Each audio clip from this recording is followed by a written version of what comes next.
এপ্রিলের শুরুটা জ্বালা পোড়া দিয়ে শুরু হলেও মে মাসে তা হলো না।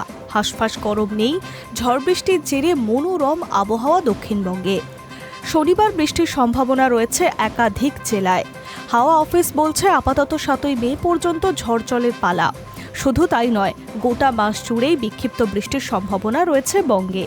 আবহাওয়া দপ্তর বলছে আপাতত একই রকম থাকবে আবহাওয়া।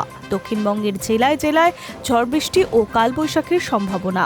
হাওয়া অফিসের পূর্বাভাস, মে মাসে কম তাপমাত্রা থাকবে, হবে বাড়তি বৃষ্টি। তাপপ্রবাহের সতর্কতা আপাতত নেই কোথাও। আগামী 7 দিনের তাপমাত্রা আরও বড়সড় পরিবর্তন হতে পারে। শনিবার দক্ষিণবঙ্গের নদিয়া, মুর্শিদাবাদ, বীরভূম, উত্তর ও দক্ষিণ 24 পরগনা, পূর্ব বর্ধমান, পশ্চিম মেদিনীপুর জেলায় ঝড় বৃষ্টি হওয়ার সম্ভাবনা রয়েছে।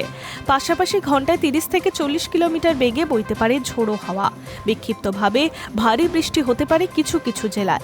আপাতত 7 তারিখ পর্যন্ত কলকাতা সহ দক্ষিণবঙ্গের সব জেলাতেই কম বেশি ঝড় বৃষ্টির সম্ভাবনা, সাথে ঝোড়ো হাওয়া বইতে পারে। বজ্রবিদ্যুৎ সহ হালকা থেকে মাঝারি বৃষ্টির সম্ভাবনা রয়েছে। আবহাওয়া দপ্তর বলছে হিমালয় সংলগ্ন পশ্চিমবঙ্গের ওপরে একটি ঘূর্ণাবর্ত রয়েছে। আবার পশ্চিমবঙ্গের আসাম হয়ে বাংলাদেশ পর্যন্ত একটি অক্ষরেখা বিস্তৃত। এর কারণে বঙ্গোপসাগর থেকে প্রচুর পরিমাণে জলীয় বাষ্প ঢুকছে, ঝড় বৃষ্টির সম্ভাবনা তৈরি হচ্ছে। উত্তরবঙ্গে টানা ঝড় বৃষ্টির সম্ভাবনা রয়েছে 7ই মে পর্যন্ত। এর মধ্যে একাধিক দুর্যোগের পূর্বাভাস রয়েছে জলপাইগুড়ি, আলিপুরদুয়ার, কোচবিহার। এই সব জেলাগুলিতে ঝড় বৃষ্টির পাশাপাশি ঘন্টায় 40 থেকে 50 কিলোমিটার বেগে বইতে পারে ঝোড়ো হাওয়া। সতর্কতা জারি রয়েছে সব জেলায়। উত্তরের বাকি জেলাগুলিতেও ঝোড়ো হাওয়ার সম্ভাবনা রয়েছে এবং কম বেশি বৃষ্টিরও সম্ভাবনা রয়েছে। Hi news network.